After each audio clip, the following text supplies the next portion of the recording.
हे दोस्तों, फॉर्मा take talk में आपका फिर से स्वागत है। आज मैं बायोकेमिस्ट्री के सबसे इंपॉर्टेंट साइकिल्स में से एक ग्लाइकोलिसिस को एक्सप्लेन करूंगा।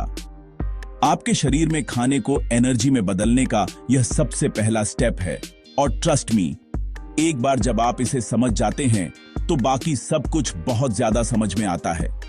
तो चलिए इसे सिंपल रखते हैं और स्टेप बाय स्टेप चलते हैं। सबसे पहले ग्लाइकोलिसिस असल में क्या है? ये एक प्रोसेस है जहां ग्लूकोज का एक मॉलिक्यूल जो शुगर आपको अपने खाने से मिलती है टूटकर पायरुवेट के दो मॉलिक्यूल्स में बदल जाता है।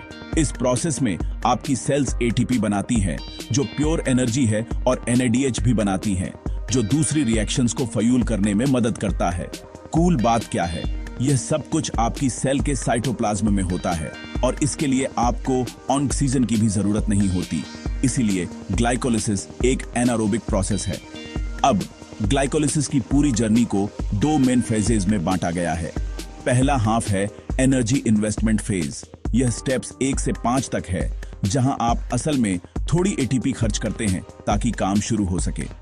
दूसरा हाफ है एनर्जी पे ओनफ फेज, स्टेप्स 6 से 10 तक, जहां आप एटीपी और एनएडीएच बनाना शुरू करते हैं। तो आप शुरुआत में कुछ एनर्जी लगाते हैं लेकिन आपको अंत में ज्यादा मिलती है। चलिए हर स्टेप को समझते हैं ताकि यह याद रहे। स्टेप 1, ग्लूकोज आता है और हेक्सोकाइनेज की मदद से यह ग्लूकोज 6 फॉस्फेट में बदल जाता है। इस स्टेप में एक एटीपी खर्च होता है। स्टेप 2, ग्लूकोज 6 फॉस्फेट एक आइसोमेरेज एंजाइम द्वारा फ्रुक्टोज 6 फॉस्फेट में बदल जाता है। स्टेप 3, फॉस्फोफ्रुक्टोकाइनेज आता है और एक और एटीपी का इस्तेमाल करके उसे फ्रुक्टोज 1 बिसफॉस्फेट में बदल देता है।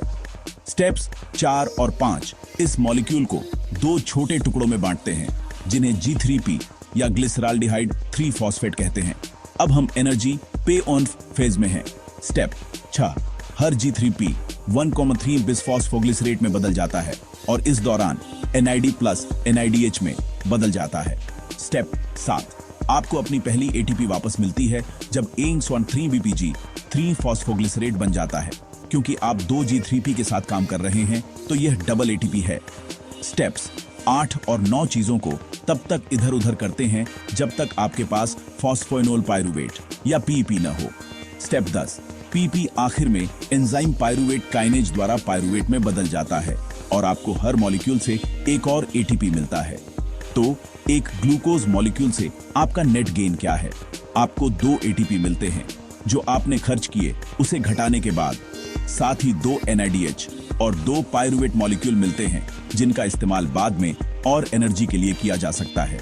संक्षेप में, ग्लाइकोलिसिस आपकी सेल का ग्लूकोज को एनर्जी के लिए कैश करने का तरीका है। ऑक्सीजन की कोई जरूरत नहीं, यह हर जीवित सेल में हर जगह होता है।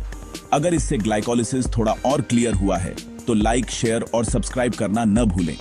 मैं आपको अगले वीडियो में और आसान एक्सप्लेनेशंस के साथ मिलूंगा, यहीं फॉर्मा टेक टॉक पर।